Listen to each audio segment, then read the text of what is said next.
Hello, boys and girls. Hi, guys. Hope you've had a great week. I am excited to do this lesson. I know I say that every week, but I'm excited to still be able to teach you. And I gave you a little hint last week. What we were going to start our lesson with this week is pitch, how high and how low something is. And we've mastered rhythm, and there are two components, basic components to music. One is the rhythm, and the other one is the pitch. The rhythm, how long or how short you hold it, and then the pitch is how high or how low. So in music, excuse me, we have our staff, and our staff has 5 lines, and we have a treble clef staff and a bass clef staff. The treble clef is what we're going to focus on right now. I need to actually add that symbol to my staff here. And the treble clef is mainly used for notes above the middle of the piano or above middle C. There's my treble clef. It's also called a G clef because the swirl goes around the second line, which we're going to learn about in a couple minutes, is the G line. So our staff has 5 lines. Sometimes I'll show you like this because we have 5 fingers. And if you were to draw imaginary lines going out from our fingers, we would have our 5 lines and our 4 spaces in between those lines. We always, when we are trying to figure out what the pitch is specifically on our staff, we always count from the bottom up.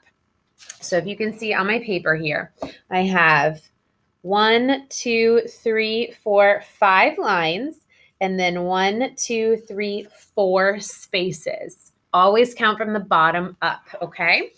And then we have letter names that represent each of the pitches. In traditional Western music, we use letters A through G to notate our pitches. And then once we get back to G, we go all the way back and start over again with A.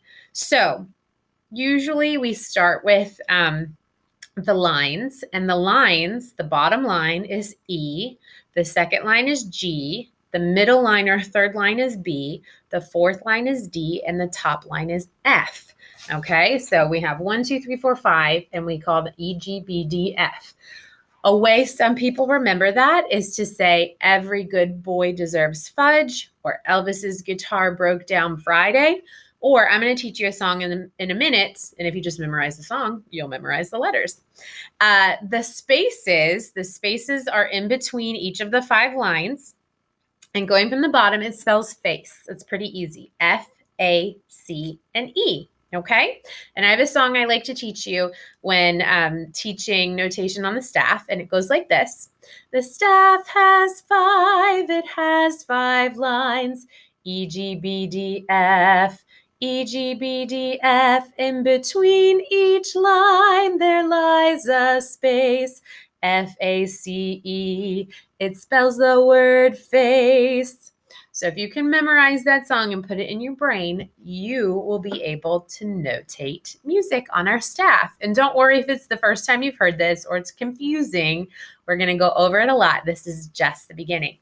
So your written assignment this week, you're going to do a Halloween sound story that looks like this.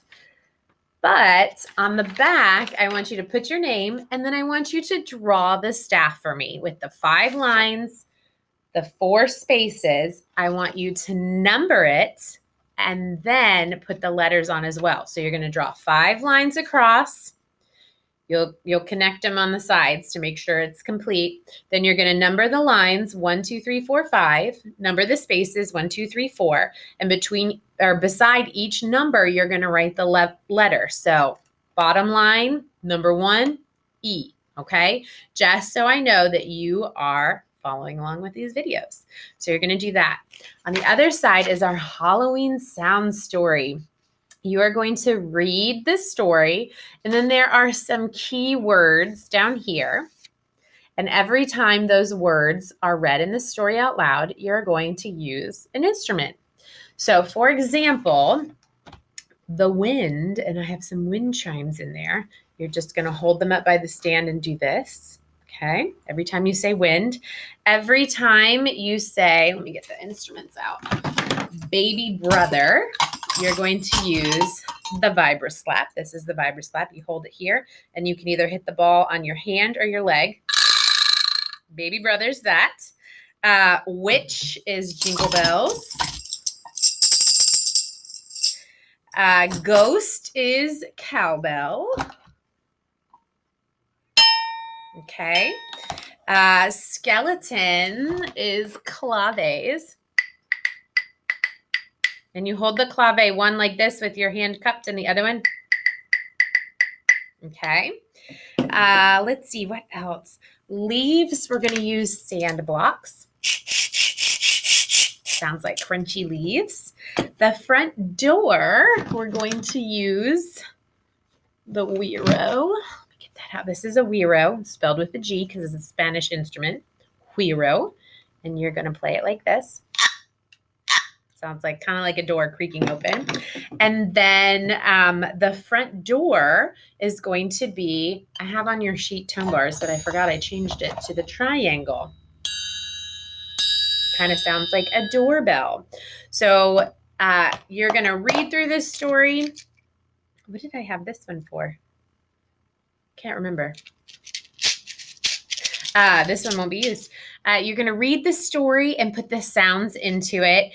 If you are on your own device and have the capabilities to record yourself, I would love to hear your version of the Halloween sound story.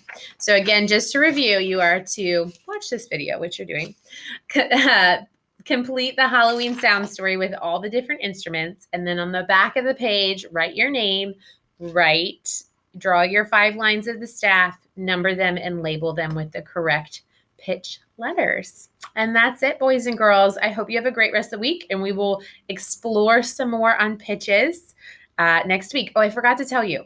So in looking at the staff, when the notes appear lower down below of the staff, it's a lower pitch. And then up high on the staff, they're higher pitch. So just a little tidbit to leave you with. Bye, boys and girls. See you next week.